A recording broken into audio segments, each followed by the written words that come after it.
Hey, good morning, everyone. Good morning. Good morning. Yes, I am going live. I cannot believe it. Yes, I am. I am out here going live and I'm just excited. I'm excited. I'm a morning person by nature, so it's nothing for me to be up for me to be up this time of morning. That's just basically my routine. As a matter of fact, I'm a little late because it's like 5:24 here in Florida. So I'm typically up around sometimes like 4ish. It just depends. It depends on when the body just automatically wakes up. It's like I have a set alarm clock. Are any of you guys like that? Yeah, I just have a set alarm clock in my body and it just wakes me up. But at the same time, around 8ish, I start feeling it. I start feeling it and I start, coming down from that natural high. We'll call that natural high. My mom was like that. She would get up early, early in the morning. She would rise up early. So I don't know. I don't know if it's a genetic thing. I just don't know. But I work better in the morning. I do my best work in the morning, whether it's around the house or even at work. I do my best work in the mornings. I'm a early riser. It's like my thought process can really get up and get going.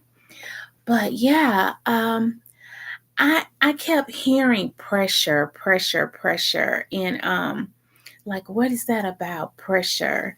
It's like we grow best when we're under pressure, and sometimes we could wonder, why is that? Why is that? We want life just to be all jelly beans and ice cream and strawberries, but as we know, that's not true. That's not how life works.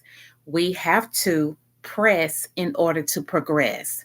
Press in order to progress. And I talked a little bit about that yesterday when I was walking. I shared my walk with you guys on yesterday. And I was just talking about sometimes we have to press our way. We have to press our way through life, through challenges, through difficulties. I talked about some of you guys might have young kids, families that you have to attend to, and some days you just may not feel like getting out of bed, mom. You may not feel like going to the park, dad. You may not feel like, cooking that dinner for them. But you're accountable for them. So you have to press, through that. You have to really press through it. You could be a business owner and you're like, today is not the day, but you have to put that open sign up. If you're going to make some revenue, you got to press your way. We have to press our way with our health. Some days we don't feel like exercising. We don't feel like eating right. We don't feel like doing the right things, with our bodies, but we totally have to press. We have to press. And that's okay. That's okay. Okay. Because it's building our muscles. It's making us stronger. It's making us see that we do have it in us to be better, to do better, to get out there and showcase ourselves, show who we are.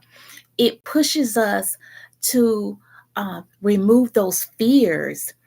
There is no way you could have told me January 11th last year that I would this year, 2025, be live, you know, live 5:26 a.m. There is no way you could have told me that.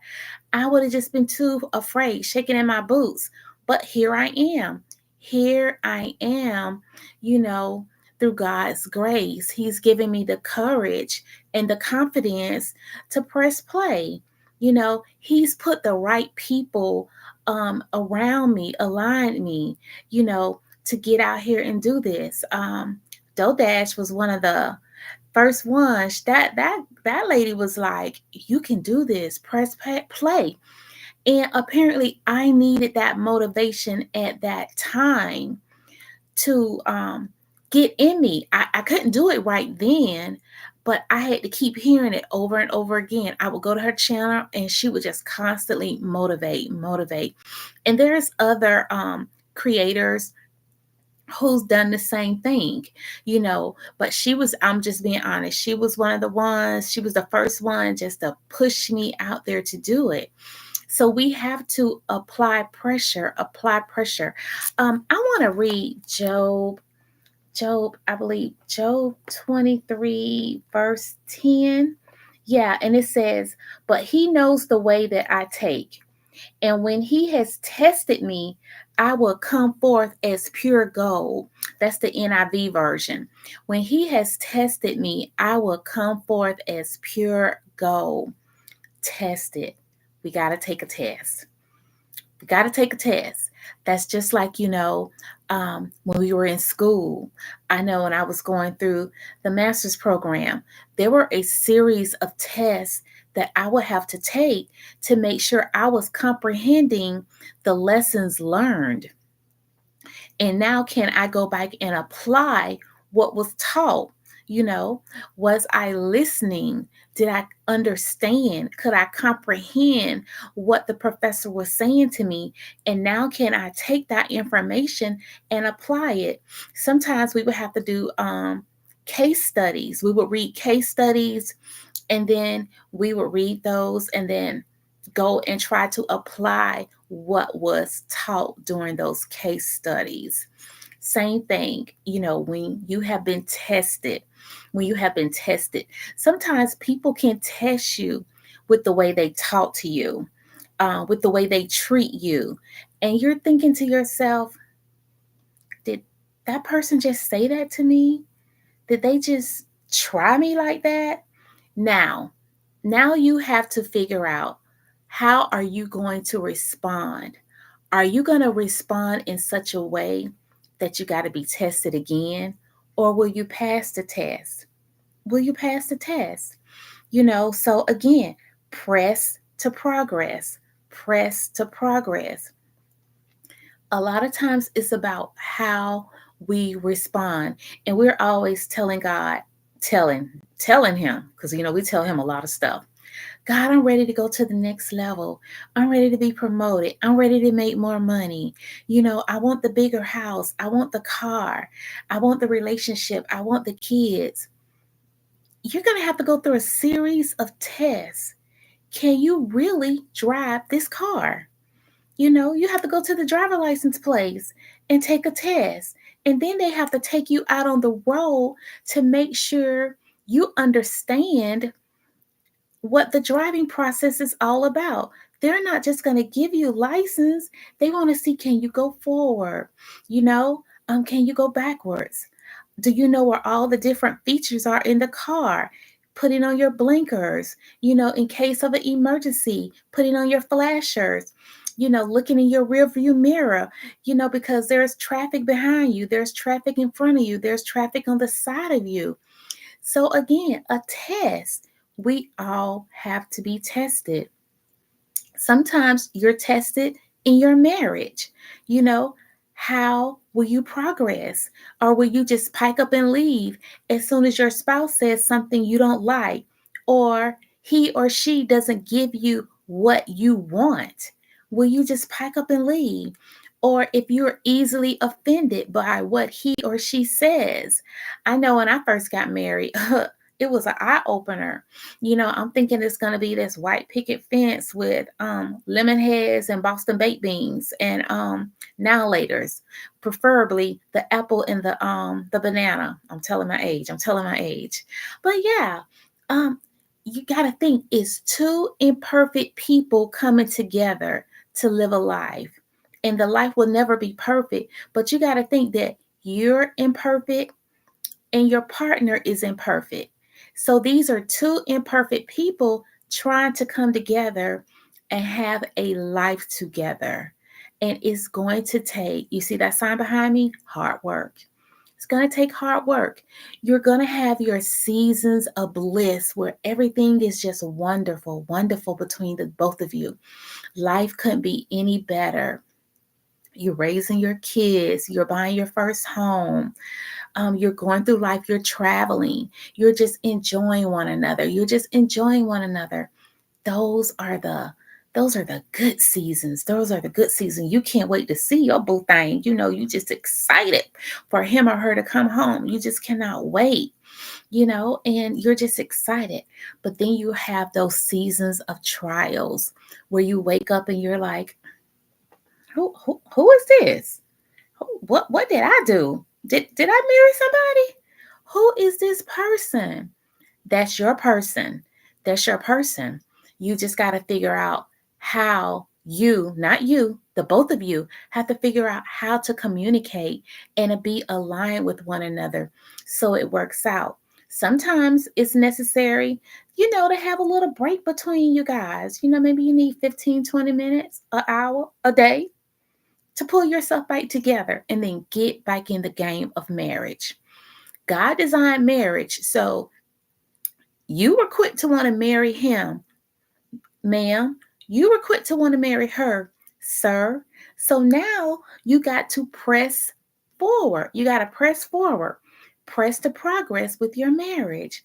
No different when with the job. You can have a job and you're like, this is my dream job until they start dumping all that work on your desk. Now you want to complain. You want to walk away. You want to quit. Now, this is the same job that you prayed about. You asked God, God, please promote me. I want to be able to make more money. I want to showcase my skill sets. I want to sit at the table. I want to be present. I want to be able to make these sound decisions. I want to show them, you can depend on me. I'm loyal. You get the job, you get that salary increase, and you're just joyful. You're joyful until those trials and tribulations come. You're going to have trials and tribulations in life. That's a part of it. That is a part of it. I want to read a little bit about having this pressure, What is that pressure about? And it just says here, talking points for pressure.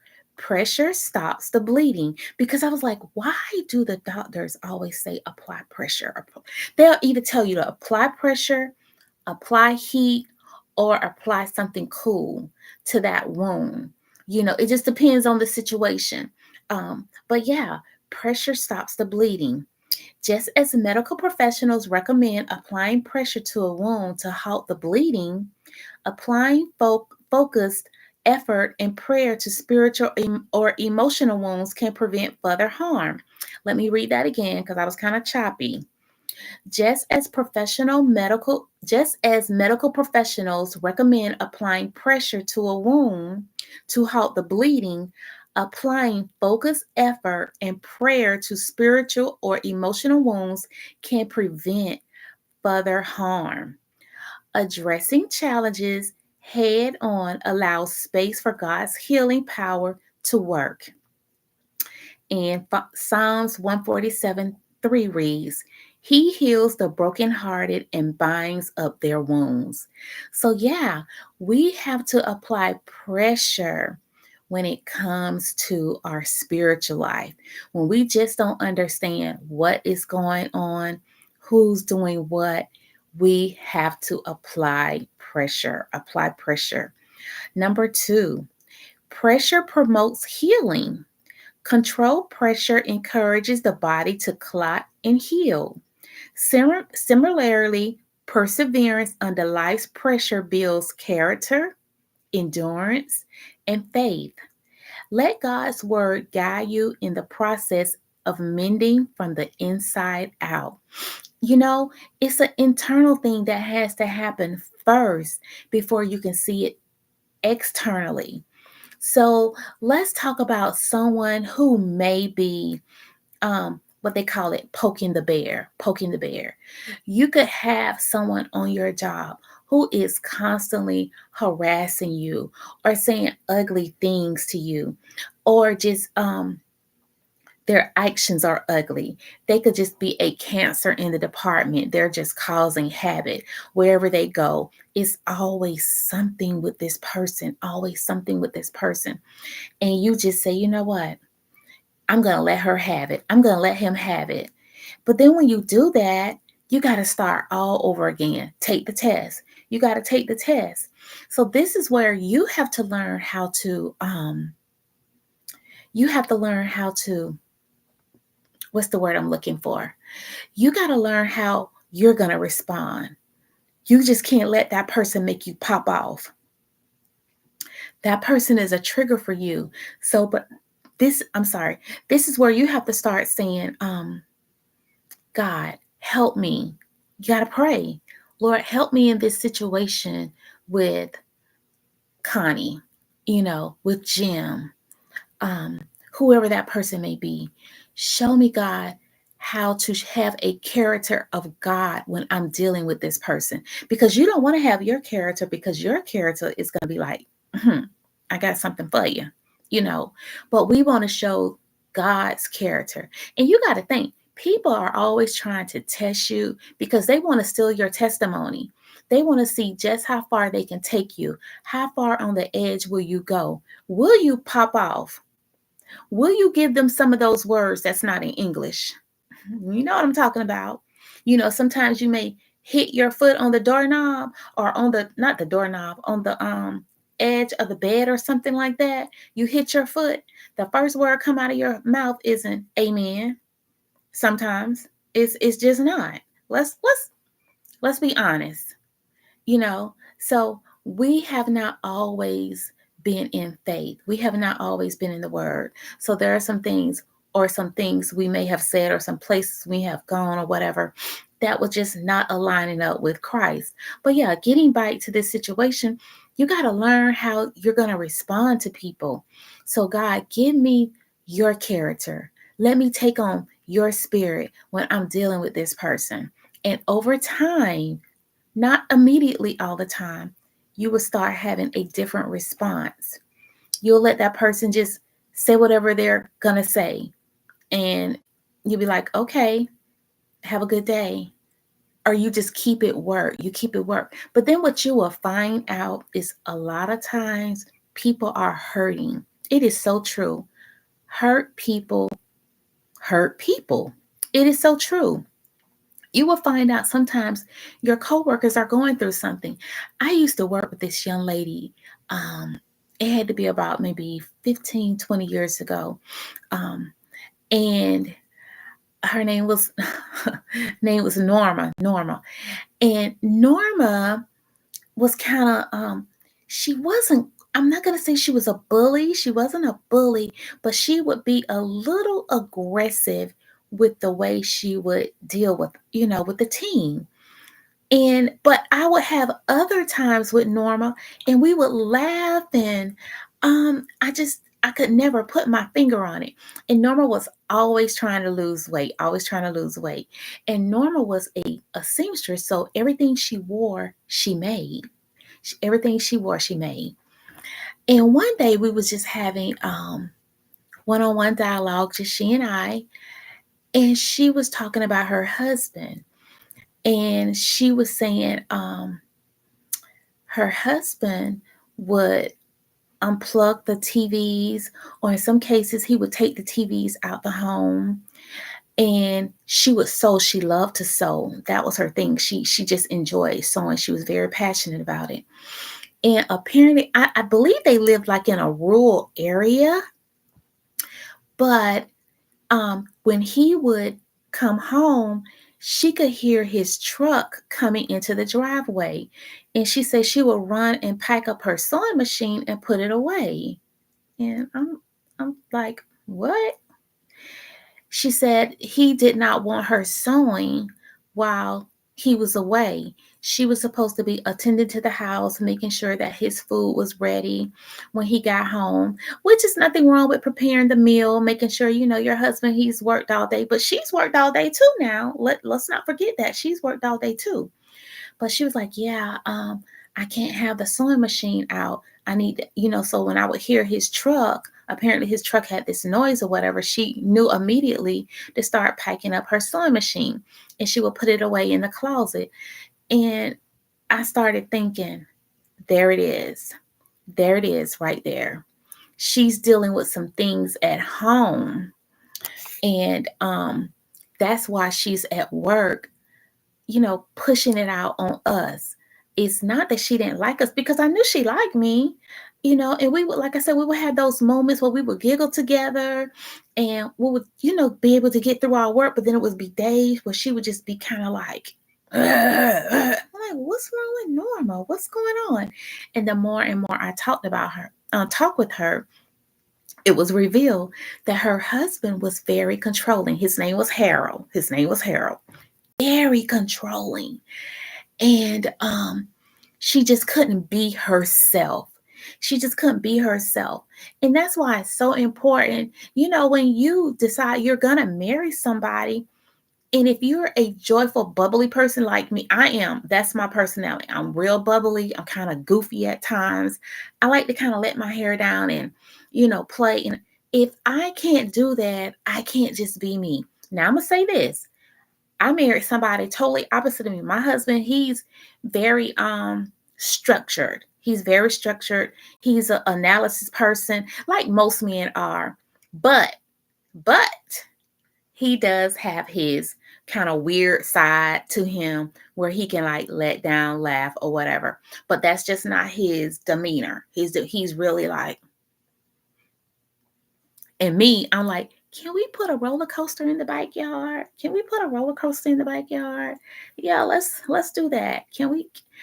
And he be like, girl, go sit down somewhere with that. And I'm like, why? You don't want a roller coaster? Everybody love a roller coaster. Why? What's the problem? Why we can't put a roller coaster in the backyard? I'm just playing about the roller coaster thing. But yeah.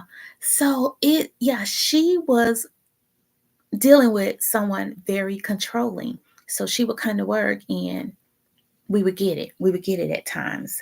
Um, Pressure aligns us with purpose. God often uses life pressures to mold and shape us for his purpose, like pressing grapes for wine or olives for oil. The pressure we endure can yield something greater when surrendered to him. Trust the process, knowing his plans are for your good. Yeah, apply that pressure, with the grapes. I've seen people, they show like the process it goes through, to make the grapes. Diamonds. Diamonds, we love diamonds. Diamonds go through the pressure. And in order to get that diamond, so much pressure has to be applied. So just remember when you're going throughout life, um, life challenges, just say to yourself, oh, I see what's happening. I'm being molded for something greater. Something greater. God is about to send something greater my way. He is pressing me for greatness. He is molding me for greatness. Press for progress. Press to progress. Press to progress. Applying pressure for healing and growth. So you just got to remind yourself that is what is happening. Pressure is being applied because greatness is coming before you. There is so much God has in store for you, but you gotta go through the test. You gotta go through the trials and the tribulations. And I know it does not feel good. It does not feel good. And some of the things that I've had to endure in life is and I came out on the other side. I had to go through that pressure. I had to go through that pressure. I always think back on when my grandmother was transitioning. I would go out there to the nursing home and, talk to her. And originally, at first she was okay. She was okay. And we'll be talking. She knew who I was. But then she went through that spell where she would just start calling out people's name from her past, her mother, her great grandmother, um, people I didn't even know. And I would go home and tell my mom the names. And my mom was like, oh, this is that person, that person. And they'll tell you when you start seeing someone doing that, they're in the transition state. They're in the transition state and they start talking, outside of what you can really understand. And just seeing her because I had only seen her as a strong person, to see her as a strong person. So when she started moving away from that, that was very trying for me because I had never known anyone other than the superwoman. And I'm like, oh, she's going into this very fragile person. I'll never forget. I went to go see her one day at the hospital, and she had mittens on her hands, and I was like, "Why they got mittens on your hands?" And the nurse came through, and she was like, "Oh, she been trying to fight us. She been trying to fight us, so we had to put mittens on her hand." And I was like, "What are you doing? Why are you fighting?" She was like, "Oh, they're trying to." Do this or do that to me, and I have to let them know. I have to let them know they can't be bothering me. I had to show them. And I'm just chuckling because at one time she was at a facility that was so close to my job. And at the time I was going into work. So I would go over on my lunch break and visit with her and sit with her. And it would kind of make me laugh, but then sometimes it'll make me cry. I wouldn't cry in front of her, but and I was like, oh gosh, she's being reduced to this person I'm not familiar with. But yeah, it was depressing time. It was that pressing time in my life that I had to deal with that, seeing your loved one transition. So we we're going to go through different things in our lives. We're going to be pressed. We're going to be challenged. But the question of the hour is, how will you respond? Will you respond with your flesh, or will you allow God to heal that? Will you allow Him to come in and heal and soothe and make the necessary changes in you? Don't fight against it, because our first thing, what we're going to want to do is fight against it. Don't fight against it. Embrace it. Embrace it. Y'all know when I'm talking to y'all, I'm talking to me. It is not a easy road. It's not. It's not an easy road. When you're being challenged, when you're going through those rough patches, it's not easy, especially when you're saying, I'm just going to keep my mouth shut. I'm not going to say anything. As soon as you say you're going to keep your mouth shut, the enemy, he hears you. He hears you when you say, oh, I'm not going to say anything. I'm going to turn the other cheek. I'm just going to let them have their way. No, he's saying, okay, let's see. Let's see. Let's see. Even the devil, when he went to God, he was like, have you, no. God even said, have you considered my servant Job? So if it's happening, God is allowing it. God is allowing it because He is saying she is ready for greater. He is ready for greater. But before I promote he or her to greater, I got to let him go through a test. I got to let my child go through a test. And you're like, oh, why? No, don't fold your hands. Don't fold your hands in your arms. Just be like, Lord, help me through this test. Lord, help me to control my mouth, to control my tone, to control my face expressions, my body language. I did a live the other day, and the person in the live, she was like, sometimes, how we show up with our facial expressions, our body language, and that is so true. That counts too. I remember my mama, fix your face. Fix your face. Don't come in here looking like you have an attitude. Fix your face. And we got to fix our face. And we got to remember that God is always with us. He is always with us. And He is not going to allow us to go through anything without Him. He is always on our side. I have this scripture over here on my dresser drawer, Joshua 1:9. Be strong and courageous.